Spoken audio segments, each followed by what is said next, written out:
있습니다. 3617번 차량 번호가 아닙니다. 비밀번호도 아닙니다. 윤석열의 수용 번호입니다. 넉 달 만에 다시 수감된 윤석열은 이제 이름 대신 수용 번호로 불리게 됩니다. 사필기정, 자업자득입니다. 윤석열 재구속은 내란 세력 청산의 시작입니다. 특검은 대한민국의 근간을 뒤흔든 내란 세력을 발본색원해야 합니다. 대한민국의 법치와 민주주의가 바로 설 수 있도록 최선을 다해 주시기 바랍니다. 이 와중에 국민의힘은 피해자 코스프레를 하고 있습니다. 조은희 비상대책위원의 국민의힘도 계엄의 피해자라고 주장한 겁니다. 너무나 뻔뻔하지 않습니까? 국민의힘은 윤석열에 대한 탄핵 반대 당론을 여전히 유지하고 있는 정당 아닙니까?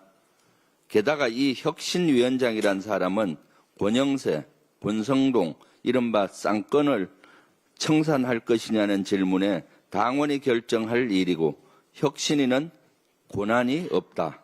이렇게 말했습니다. 도대체 혁신할 마음이 있기나 합니까? 종합해보면 국민의힘은 반성도, 양심도, 책임도 없습니다. 그러니까 산무혁신위라는 얘기가 벌써 나오는 겁니다. 이제 그만 거짓 혁신쇼 중단하고 이재명 정부가 하루빨리 내각을 구성해 국정에 전념할 수 있도록 협조하기 바랍니다. 국내 증시의 시가총액이 사상 처음으로 3,000조 원을 돌파했습니다. 어제 마감 기준으로 코스피는 2,603조 원, 코스닥은 413조 원, 코넥스는 3조 원을 넘어섰습니다. 이재명 정부 출범 이후 경제가 회복될 것이라는 기대감, 그리고 자본시장이 투명해질 것이라는 전망이 주식시장에 긍정적인 영향을 끼쳤다는 분석입니다. 하지만 아직 갈 길이 멉니다. 대한민국은 경제위기, 민생위기, 관세위기 등 이른바 3대 위기 상황입니다. 잠재 성장률은 1%대에 불과합니다. 내수 침체와 소득 양극화는 극한으로 치달았습니다. 미국과의 관세 협상은 발등에 떨어진 불입니다. 나라의 살림의 운명이 걸린 중대한 시기입니다. 잘 먹고 잘 살아보자는데 여야가 있을 수 없는 문제입니다. 그런데 국민의힘은 여전히 국정 발목 잡기에 몰두하고 있습니다. 국민을 위해 일하는 정부, 일하는 국회 만들어야 하지 않겠습니까? 이제 그만 국민의힘도 나라 살림에 협조해 주십시오. 위기를 극복하기 위한 창의적인 해법 찾기에 힘을 보태주시기 바랍니다. 자본 잠식 상태의 업체가 여러 기업으로부터 투자를 받았다면 상식적으로 납득할 수 있겠습니까?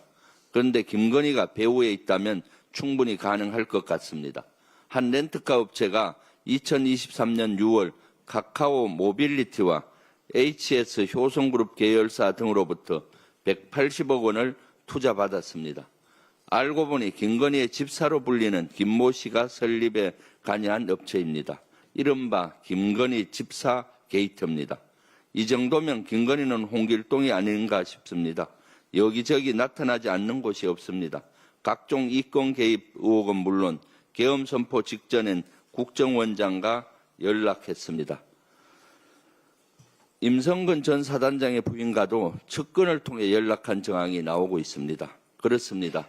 김건희 특검은 물론 내란, 최상병 등 3대 특검 모두에 등장하는 인물은 바로 김건희입니다. 윤석열 정권의 최종 배후에 김건희가 있었던 것은 아닌지 국민이 선출하지 않는 김건희에 의해 우리 국민이 농락당한 것은 아닌지 3대 특검은 엄중하고 단호하게 수사해 주시기 바랍니다. 최상병 특검이 오늘 윤석열의 최측근인 김태효 전 안보실 1차장을 불러 조사합니다. 이른바 VIP 경로설이 불거진 2023년 7월 31일 윤석열에게 어떤 지시를 받았는지, 최상병 수사 결과를 뒤집는데 어떻게 개입한 것인지 그 실체가 드러날 것이라고 믿습니다.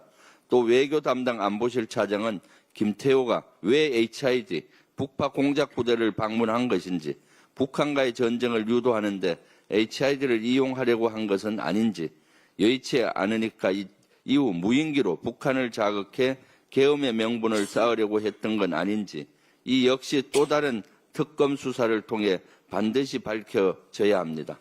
물론 진실을 찾는 게 말처럼 쉽지는 않습니다.